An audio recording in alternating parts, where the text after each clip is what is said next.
Una mujer fue la clave para ubicar al narcotraficante más buscado del mundo. No fue un traidor ni un colaborador arrepentido. No fue una delación millonaria ni un infiltrado en las filas del cártel. Fue un descuido aparentemente inofensivo que activó el operativo más grande en la historia reciente de México y que terminó derribando al hombre por el que Estados Unidos ofrecía 15 millones de dólares de recompensa.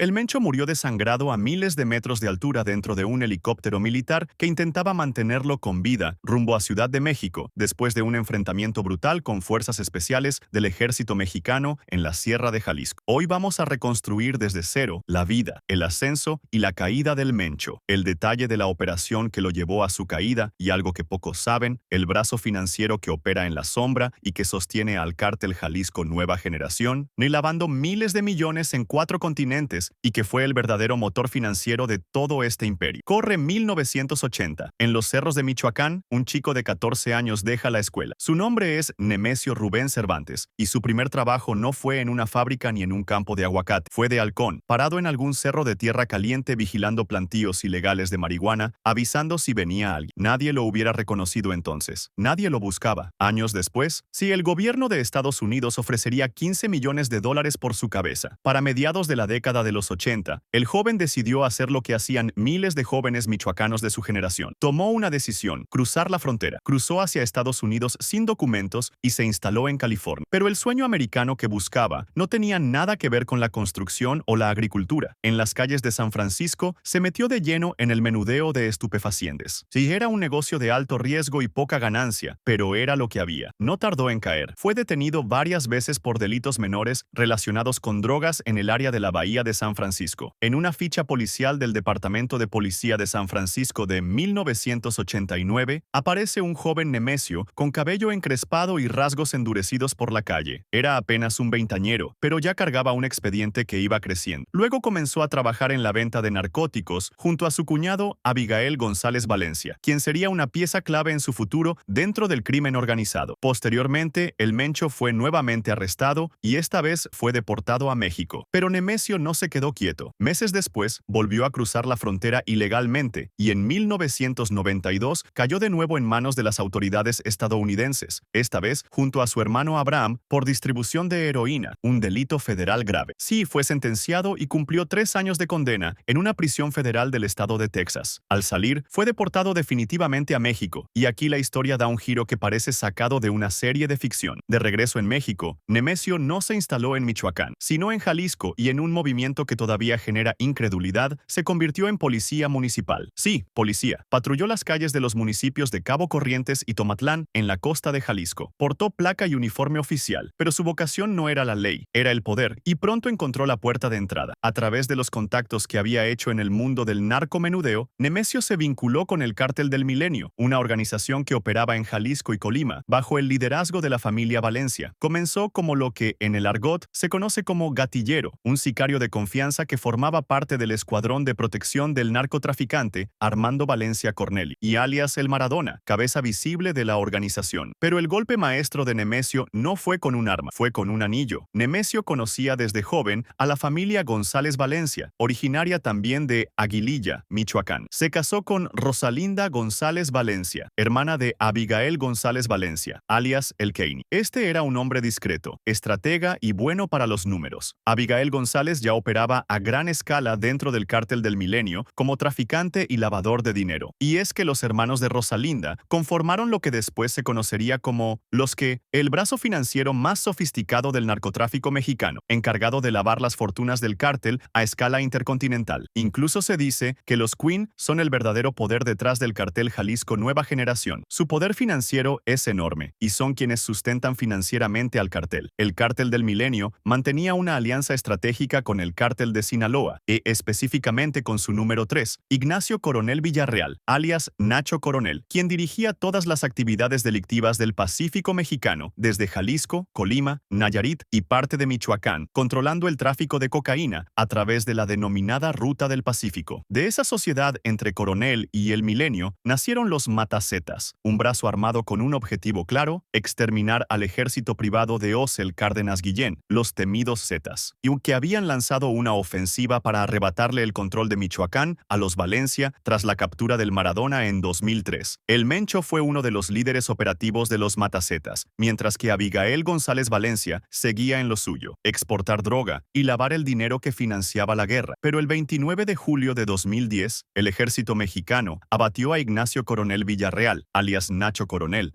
el principal operador del cártel de Sinaloa en Jalisco y el hombre que mantenía el orden en toda la región. Su muerte desestabilizó todo el equilibrio criminal del occidente de México, ya que él servía como el gran jefe y protector del Cártel del Milenio, la organización de la familia Valencia. En paralelo, los líderes del Cártel del Milenio empezaron a caer. Óscar Orlando Nava Valencia, alias El Lobo, fue detenido en octubre de 2009 y su hermano Juan Carlos, alias El Tigre, en mayo de 2010. Mas sin liderazgo y sin su aliado más poderoso, el Cártel del Milenio se fracturó en dos facciones. Una se hizo llamar La Resistencia, conformada por gente de Los Altos, Colima y Guadalajara, con apoyo de la familia michoacana. La otra adoptó el nombre de Los Torcidos, comandados por tres figuras: Abigail González Valencia, El Quini, Nemesio Oseguera Cervantes, El Mencho y Eric Valencia Salazar, alias El 85, quien años después sería extraditado a Estados Unidos. Lo que siguió fue una guerra sangrienta entre ambos bandos, levantones, masacres y familiares desaparecidos. México era el centro de una guerra sin precedentes, donde los liderados por El Mencho lograron salir avantes. A finales de 2010, los Torcidos dieron el paso definitivo y fundaron el cártel Jalisco Nueva Generación. Según la DEA, fueron los Queen quienes financiaron a su cuñado El Mencho para expandir la nueva organización. El dinero de Abigail fue la gasolina que encendió el motor del cartel Jalisco Nueva Generación. Y hay un detalle que pocos mencionan, pero que explica en parte la capacidad militar del cártel desde sus inicios. Según investigaciones de la DEA, los Queen trajeron guerrilleros de las Fuerzas Armadas Revolucionarias de Colombia para entrenar a su gente y al naciente cártel Jalisco Nueva Generación. Esa transferencia de conocimiento táctico, sumada al reclutamiento de exmilitares mexicanos y mercenarios extranjeros, le dio al cartel una ventaja operativa que ningún otro cártel mexicano tenía en ese momento. Lo que los distinguió de otros cárteles fue la visión empresarial combinada de sus dos cabezas. El Mencho ponía la fuerza y el control territorial. El Queenie ponía el dinero y la inteligencia financiera. El modelo de negocio del cártel funcionaba como un holding criminal: tráfico de metanfetaminas, fentanilo, cocaína, heroína, pero también extorsión, robo de combustible, minería ilegal y hasta control de la industria del aguacate. Los puertos de Manzanillo en Colima y Lázaro Cárdenas en Michoacán se convirtieron en las puertas de entrada para los precursores químicos que llegaban desde China e India. Con esos insumos y laboratorios clandestinos repartidos por Jalisco y Michoacán, producían toneladas de metanfetamina y fentanilo con destino al mayor mercado de consumo del planeta, Estados Unidos. Pero el Mencho no se conformó con Norteamérica. Según reportes de la DEA, el cartel extendió sus operaciones a más de 40 países. El periodista José Revés lo resumió de forma clara: los mercados de Europa, Asia y hasta Australia estaban menos disputados por los mexicanos, y ahí la droga se pagaba más cara. Para dimensionar el tamaño, según datos recogidos por distintos analistas, el cartel llegó a tener presencia en 30 de los 32 estados de México, superando incluso al cártel de Sinaloa, que operaba en unos 24 o 25. A nivel global, algunos estimados hablan de varias decenas de miles de operadores en todo el mundo, entre transportistas, distribuidores, sicarios y lavadores de dinero. A nivel militar, se organizó como un ejército, disclutó exmilitares, mercenarios extranjeros y entrenó unidades como el famoso Grupo Élite, que operaba con disciplina castrense, equipo táctico de grado militar, drones de vigilancia y vehículos blindados de fabricación artesanal, conocidos como monstruos o narcotanques. Según un informe de Naciones Unidas de 2025, habrían recibido más de $2.000 millones solo por sus actividades de narcotráfico en ese año. En 2019, Kyle Mori, jefe del equipo de la DEA encargado de rastrear al Mencho, declaró en una entrevista con Univisión que estimaba la fortuna personal del capo en al menos $500 millones, aunque reconoció que podría superar los 1.000 millones. Pero el poder del cartel no solo se sostenía con armas y droga, también se sostenía con corrupción. No era un pacto firmado en alguna sala opulenta de un ministerio, era algo más sutil, una red de acuerdos tácitos y corrupción local a nivel municipal y en algunos casos estatal. El cártel aplicaba la vieja técnica que popularizó Pablo Escobar en Colombia: plata o plomo. Los funcionarios locales terminaban cooperando no siempre por afinidad con la organización, sino por supervivencia. A nivel federal, la relación fue de guerra total. Sin embargo, cuando Andrés Manuel López Obrador llegó al poder en 2018, lo hizo con un enfoque diferente: atacar las raíces sociales de la violencia, la pobreza, la falta de oportunidades. Su famosa frase de campaña resumía la filosofía abrazos no balazos al reducirse la presión directa sobre los capos para evitar daños colaterales y confrontaciones como las que se vivieron durante el gobierno de Felipe Calderón. Pero mientras tanto, el cartel Jalisco Nueva Generación aprovechó el vacío para profesionalizar a sus sicarios, comprar tecnología de guerra y expandirse a nuevos mercados sin la presión que enfrentaron otros cárteles en décadas anteriores. La relación cambió de forma definitiva cuando el cártel dejó de jugar al escondite en las montañas y llevó la batalla directamente a las zonas urbanas, organizando atentados que funcionaban como desafíos frontales al Estado. Obligó al gobierno a endurecer su postura y a colaborar de forma mucho más estrecha con la inteligencia de Estados Unidos. El Mencho se había convertido en el narcotraficante más poderoso del mundo y lo había hecho desde las sombras. A diferencia de otros capos que buscaban la fama, el estilo rockstar o las narconovelas, el Mencho operó durante años como un fantasma. Pocas fotos se le conocían. En la tarjeta de recompensa del Departamento de Estado aparecía con un rostro afilado, pulcramente peinado y un fino bigote. En una ficha policial de la DEA de 1989 se lo veía mucho más joven, con el cabello encrespado y rasgos más toscos. Pero más allá de esas imágenes, el hombre era un misterio. Según el escritor José Revés,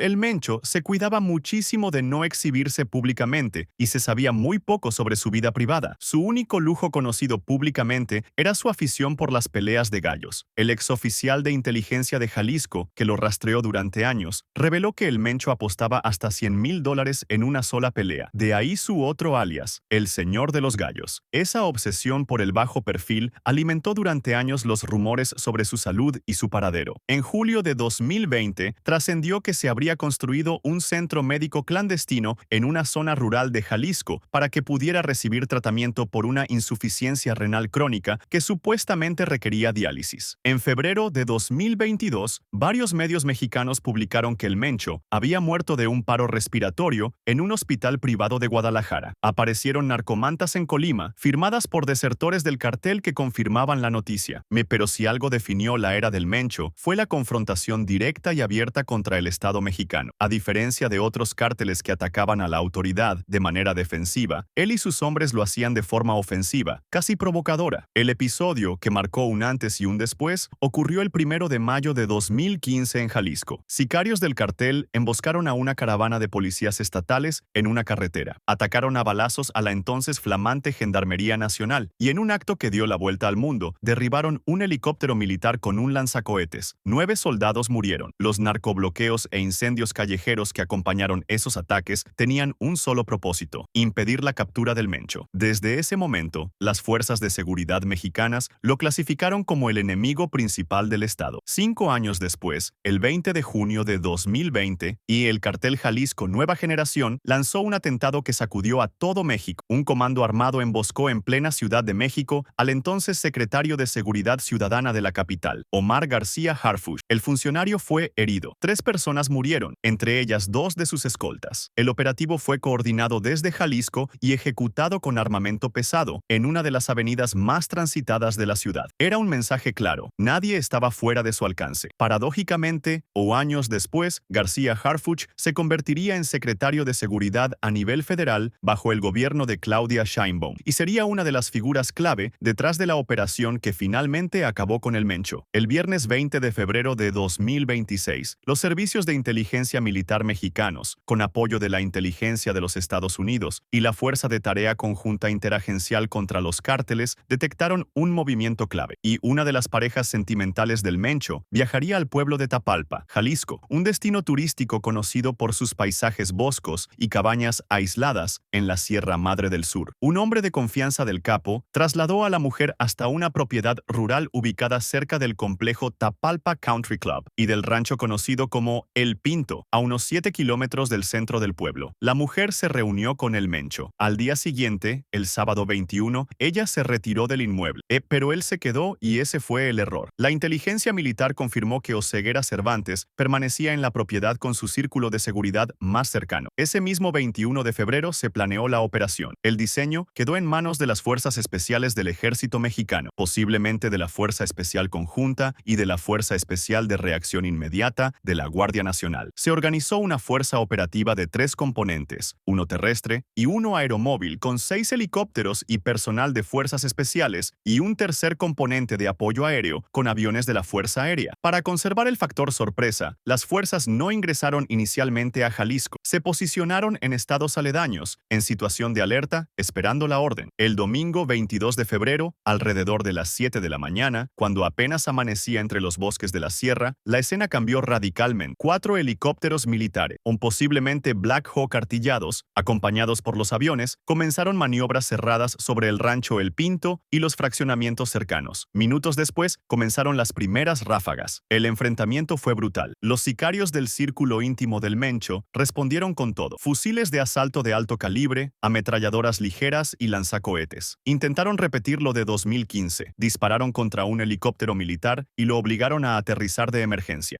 Pero esta vez el cerco era demasiado grande. El combate se extendió por aproximadamente 2 horas. 4 integrantes del cartel cayeron muertos en el lugar. Mientras tanto, el Mencho intentó huir hacia la zona boscosa junto a miembros de su equipo de seguridad, pero las fuerzas federales ya habían cerrado el perímetro. Fue localizado oculto entre la maleza. En el intercambio de fuego, resultó gravemente herido, al igual que 2 de sus principales escoltas, entre ellos Gonzalo Mendoza Gaitán, alias El Sapo, identificado como uno de los operadores más violentos del cártel. Los 3 fueron evacuados por vía aérea. El plan era trasladarlos a Guadalajara para recibir atención médica de emergencia, pero ante el riesgo de acciones violentas por parte de los sicarios en la capital jalisciense, la aeronave fue desviada. Nunca llegaron. El Mencho, gravemente herido y con un cuerpo ya deteriorado por años de insuficiencia renal, no resistió. Murió durante el traslado aéreo. El Sapo y otro escolta también fallecieron en el vuelo. Según la versión oficial de la Secretaría de la Defensa Nacional, se trató de una captura seguida de muerte por lesiones en combate. A las 11:10 de la mañana, un comunicado oficial de la Sedena confirmó lo que muchos ya sospechaban: Nemesio Rubén Oseguera Cervantes estaba muerto. El cuerpo fue trasladado a Ciudad de México y entregado a la Fiscalía Especializada en materia de delincuencia organizada. Tras el comunicado oficial, la presidenta Claudia Sheinbaum felicitó públicamente al Ejército Mexicano y a la Guardia Nacional, validando el resultado del despliegue y enviando un mensaje político claro de respaldo institucional. García Harf, el hombre que sobrevivió al atentado en 2020, destacó la coordinación interinstitucional y confirmó la veracidad de los hechos reportados. En Washington, la reacción no se hizo esperar. Fue a las 19:54 horas cuando Caroline Leavitt, portavoz de la administración de Donald Trump,